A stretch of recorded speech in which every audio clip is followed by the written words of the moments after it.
মোহতামিম সাহেবকে জিজ্ঞাসা করলাম, মোহতামিম সাহেব, জীবনে এই অভিজ্ঞতা আমার এই ফার্স্ট যে মৃত ছেলেকেও পাগড়ি দেওয়া হয়। এই কথা বলতেই মোহতামিম সাহেব দেখে কাঁদতেছে, বড় হাফেজ সাহেব পাশে বসা, সেও কাঁদতেছে। আমি কই কাঁদেন কেন? কয় ওস্তাদ, এই মুয়াজ হলো আমার মাদ্রাসার 1 নম্বরের ছাত্র, আমাদের সম্পদ ছিল। আমার ছেলের জন্য আমার এত মায়া লাগে না যতটা মায়া আমার এই মুয়াজের জন্য।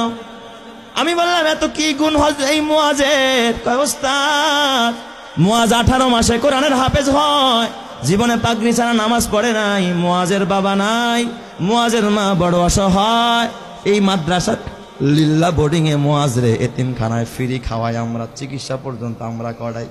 আমি বললাম, তাহলে মুয়াজ কেমনে মারা গেল? কয় হুজুর, কিছুদিন আগে চিকুনগুনিয়া জ্বর হয়েছে, আমরা ওর মারে খবর দিলাম, বললাম মুয়াজের মা, মুয়াজের বাসায় নিয়ে যান, চিকুনগুনিয়া জ্বর হয়েছে। মুয়াজ বাসায় যাইতে চায় না। কয় ওস্তাদ, বাসায় গেলে জামাতের সাথে নামাজ পড়তে পারি না, ফজরের নামাজটাও জামাতে পড়া হয় না, আমারে বাসায় দিয়েন না, মরে যাইতো মাদ্রাসায় মরবো, বাসায় যাব না।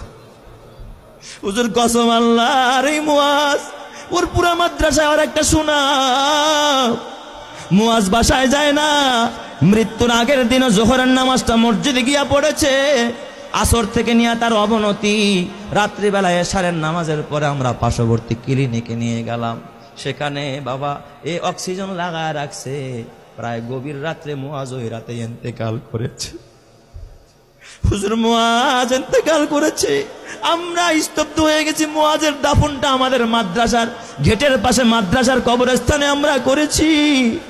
হুজুর, আমি বললাম, তাহলে ঠিক আছে, মুয়াজ ইন্তেকাল করলো, তাহলে পাগড়ি কেন মুয়াজের মাকে দিতে হবে? ওস্তাদ, আপনি তো জানেন না। এই কথা বললাম, মোহতামিম সাহেব একটা ডেস্কের ডয়ের টান দিয়ে একটা চিঠি বের করছে। কয় দেখেন, এই যে পত্র পাঠাইছে মুয়াজের মা।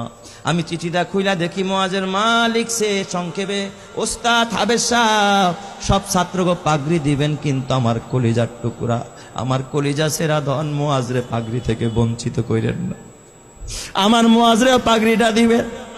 এই আবেদনটুকু করেছে। হাফেজ সাহেব মুয়াজের মারে ফোন দিয়া ব্যাখ্যা চাইলো, কেমনে পাগড়ি দিব? মুয়াজের মা ফোনের মাধ্যমে জানায়, ওস্তাদ, এই দুনিয়া আমার মা নাই, বাবা নাই, চাইছিলাম আমার মুয়াজ আমারে দাফন করবে, আমার সন্তান আমারে জানাজা পড়ে আমারে কবরে রাখবে, কিন্তু আমার মুয়াজ যে আমার আগে চলে যাবে, আমি মা ভাবতে পারি না। এই দুনিয়ায় এখন আর আমার কেউ নাই, দুনিয়া আমার স্বামী নাই, আমার মা নাই, বাবা নাই, আমার কলিজার টুকরা মুয়াজও চলে গেল। ওস্তাদ, ওই পাগড়িটা আমি মা আমার মাথার কাছে দিয়া, মাথার নিচে দিয়া আমি প্রতি রাত্রে ঘুমাবো, আর আমি আমার ওয়ারেসকে বলে যাব, আমার ওয়ারেসেরা, আমার মুয়াজ তো জানাজা পড়তে পারবে না, আমি মা যদি মারা যায়, তোরা আমারে বাজারের কাফনের কাপড় দিয়ে আমারে কাফন পড়াবি না, আমার মুয়াজের যে পাগড়িটা মাদ্রাসা থেকে পাইছে, আমি মাকে আমার কলিজার টুকরার পাগড়িটা দিয়ে আমি মারে কাফন পরাই আনছি। আমি এই পাগড়িটা কাফনের কাপড় হিসাবে ব্যবহার করব, এই জন্য আমি শুধু পাগড়িটা চাই। ও আমার মা, মা গো, কালকে যদি মরে যাও মা, নাকের ফুল থাকবে না, কানের দুল থাকবে না, গলার মালা থাকবে না, হাতের বালা থাকবে না মা, খালি হাতে যেতে হবে মা, আসছেও খালি হাত।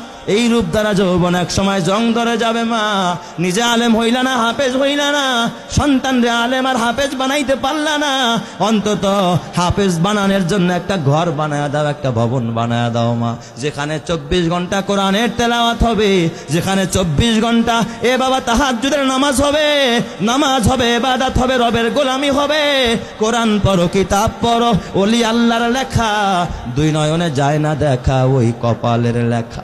বাবা, তোমার কপালে কি লেখা আল্লাহ ছাড়া কেউ জানে না। এ বাবা।